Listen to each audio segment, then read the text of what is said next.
Guys কেনাৰীয়ে পানী খোৱা মই প্ৰথম দেখা পালোঁ দেই। পানী খাই আছে দেখিছেনে?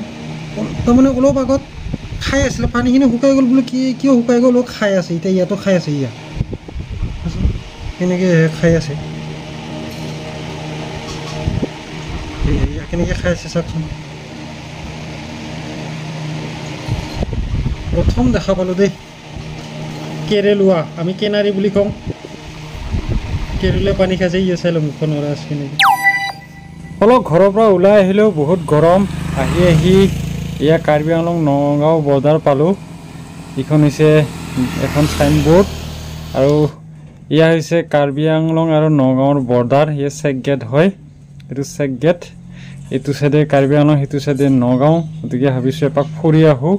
অলপ আগত চাহপাত বাগান এখন আছে, তালৈকে গৈ আছোঁ। গছৰ তলত অকণমান জিৰণি ল'লোঁ, ইমান গৰম। এয়া চাৰিওফালে একেবাৰে মানে ঘৰেই হৈ গৈছে। এখন বনাঞ্চল আছিলে বৰবিল ৰিজাৰ্ভ বুলি সকলোৱে জানে, এতিয়া মানে চেছ আৰু।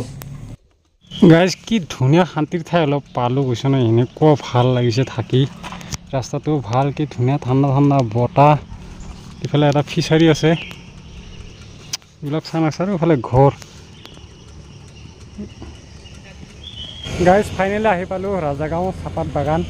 কি সুন্দৰ মানে ভিউ এটা নাই, একদম গ্ৰীণ বহুত ভাল লাগিছে। বহুত গৰম লাগি আছিলে, একদম ইয়াত আহি ঠাণ্ডা লাগি গ'ল দেই, বহুত ভাল লাগিছে। চাই লওক না, কি ধুনীয়া। সেউজীয়া পৰিৱেশৰ মাজত মানে নিজকে বিলীন হৈ গৈছোঁ আৰু ঠাণ্ডা শীতল। ইয়াত কোনো এচিৰ প্ৰয়োজন নাই, ইমান ভাল লাগিছে ক'ব লাগিব আৰু দেই।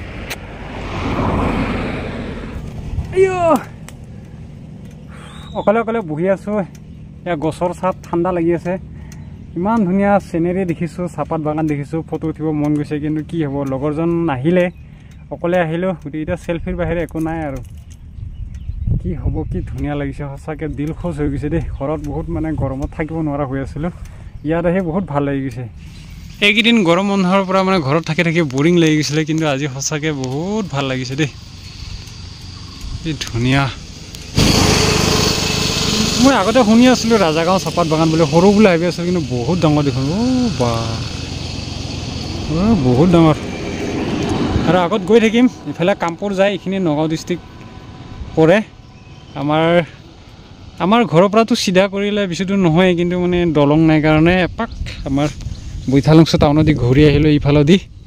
আমাৰ ঘৰৰ পৰা ইয়ালৈকে কিমান হ'ব, 10-20 কিলোমিটাৰমান হৈ যাব। 20 কিলোমিটাৰ আহিলোঁ দেখোন, লাহে চিনেৰী চাই সঁচা এইটো ৰাস্তা বহুত ভাল লাগিছে দেই। যাব মন যোৱা নাই ইয়াৰ পৰা, একদম শুই থাকিব মন গৈছে। কি হ'ব, টোপনি মাৰিব নোৱাৰোঁ না, অকলে টোপনি মাৰি থাকিলে পাগল বুলি ক'ব কোনোবাই আকৌ। এই সুন্দৰ ভিউ মানুহজনীক ভিডিঅ' কল কৰি দেখুৱাই দিলোঁ, অলপ গালিও খালোঁ। গতিকে এদিন লৈ আহিব লাগিব, লৈ আহিম। খুব সুন্দৰ ঠাই, গৰম দিনৰ কাৰণে ঠাই, আৰু মনটো একদম ঠাণ্ডা হৈ যায়। একদম মানে এনেই পৰিৱেশটো ঠাণ্ডা আৰু মনটোও ঠাণ্ডা হৈ যায়। ইমান গৰম দিন না, গৰমৰ কাৰণে মনটো মানে শান্তি অনুভৱ কৰে, খুব ভাল লাগে দেই। গাইজ ওলাই আহি চাহপাত বাগানৰ এটা সুন্দৰ ভিউ পালোঁ। এতিয়া যাওঁ আগফালে, আৰু কিবা পালে দেখুৱাম। খুবেই ভাল লাগিছে, ঠাণ্ডা পৰিৱেশটো খুব ভাল। কিছু দূৰ আহিলোঁ, বাগানখন বহুত ডাঙৰে আছে দেই, এতিয়ালৈকে শেষেই হোৱা নাই। অলপ এইখিনিতে ৰখিম বুলি ভাবিছিলোঁ, সেইখিনি ভাল লাগে, অলপ ওখ। মন্দিৰো এটা আছে, হনুমান মন্দিৰ নেকি, ভাবিছিলোঁ যাম, কিন্তু অকলে যাবলৈ ভাল নালাগে কাৰণে নগ'লোঁ। আৰু তাতে অলপ বেকা গাভৰু দেখা পালোঁ বাগানৰ মাজত, সেইখিনি নৰখিলোঁ, এইখিনিত আহি ৰখিছোঁ। ইয়াতো ভিউটো বেয়া নহয়, একদম খুব সুন্দৰ ভিউ দেই, সঁচাকৈ বহুত ভাল লাগিছে।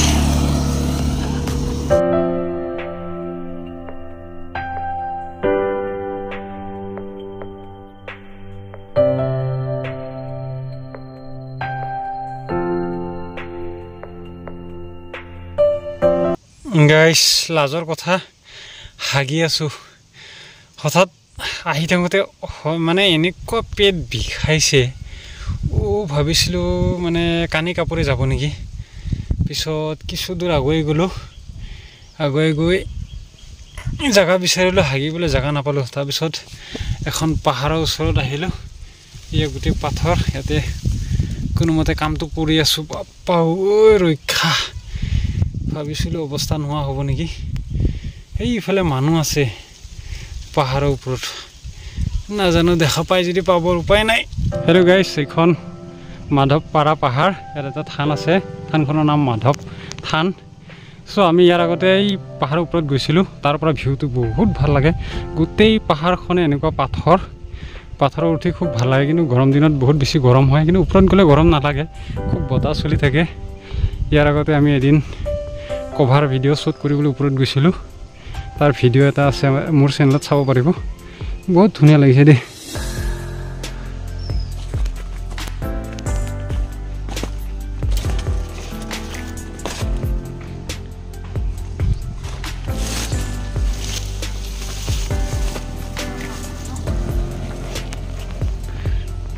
গাইছ চাই লওক এই বাইকখন তাতে থলোঁ থৈ পেলাই অলপ ইয়ালৈকে দৌৰি আহিলোঁ আহি পেলাই এই পানীখিনিৰ মাজেৰে পাৰ হৈ আহিলোঁ ইফালে কাম ফেৰা কৰিবলৈ তাৰমানে ভাবিছিলোঁ ক'ত যাম ক'ত নাযাম সেনেকুৱা পেটটো বিষাইছে মই ভাবিছিলোঁ কানি কাপোৰে ওলাই যাব আৰু কিন্তু বাইকখন ৰখাই থাকোঁতে দেখা পালোঁ এজন মানুহ ইফালে পানীৰে পাৰ হৈ গৈছে ইফালে মানুহৰ ঘৰ আছে তাৰমানে তেতিয়া ভাবিলোঁ নাই পানী পাৰ হৈ যাব লাগিব কোনোমতে আহিছোঁ ভাবিছিলোঁ পানী মানে হেৰি হৈ যাব ইয়াত চাই লওক না চেণ্ডেল খুলিবলৈ পাহৰি গৈছোঁ লংপেণ্ট সেনেকৈ পুচাইছোঁ আৰু আহি গৈছোঁ লংপেণ্টখন ভিজিলে এতিয়া যাওঁ পাৰ হৈ আকৌ ভাবিছিলোঁ ওলাব নোৱাৰিম নেকি কিন্তু তলত বালি আছে কাৰণে মানে আৰামত যাব পাৰি আৰু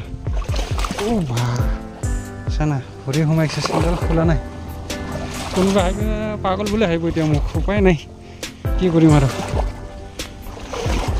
কামটো যে কৰিব পাৰিছোঁ তাতেই সুখী আৰু বম ভলেনাথ গোটেই পাথৰ চাওক না চব পাথৰ এনেকৈ একদম উঠি যাম যেন এনেকুৱা লাগে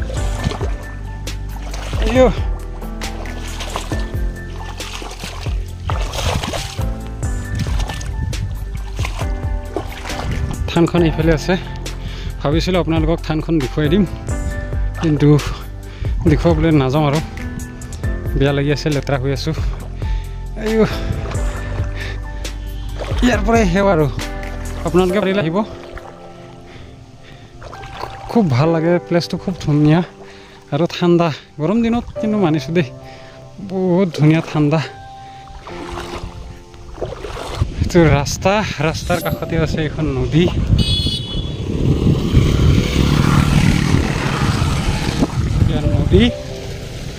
আৰু এইফালে থানখন আৰু ইফালে পাৰ হৈ আহিলোঁ বাৰিষা ইয়াৰ ওপৰত পানী যায় ইফালে যায় পানী সেইকাৰণে ৰাস্তা ইয়ে ভাঙা চিঙা ডাইৰেক্ট গৈ থাকোঁ আৰু ঘৰত উপায় নাই এতিয়া 10 কিলোমিটাৰমান দূৰ আছে ঘৰলৈকে আৰু বিশেষ আৰু নাচাওঁ গতিকে আজি বাই দিওঁ ভিডিঅ'টো ইমানতে সামৰি দিওঁ ভাগৰো লাগিছে আৰু পেটটো বিষাই আছে অলপ গেষ্ট্ৰিকে অভাৰ হ'ল নে পেটৰ কিবা প্ৰব্লেমেই হ'ব নাজানো চ' ইয়াত চাওক ৰাস্তা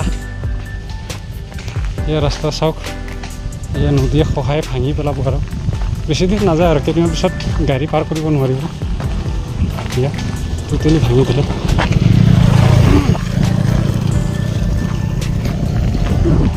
সেয়া বাইকখন ইয়াতে এইফালে লেতেৰা কামটো কৰি আহিলোঁ এতিয়া গৈ থাকোঁ এইফালে আছে ঘৰ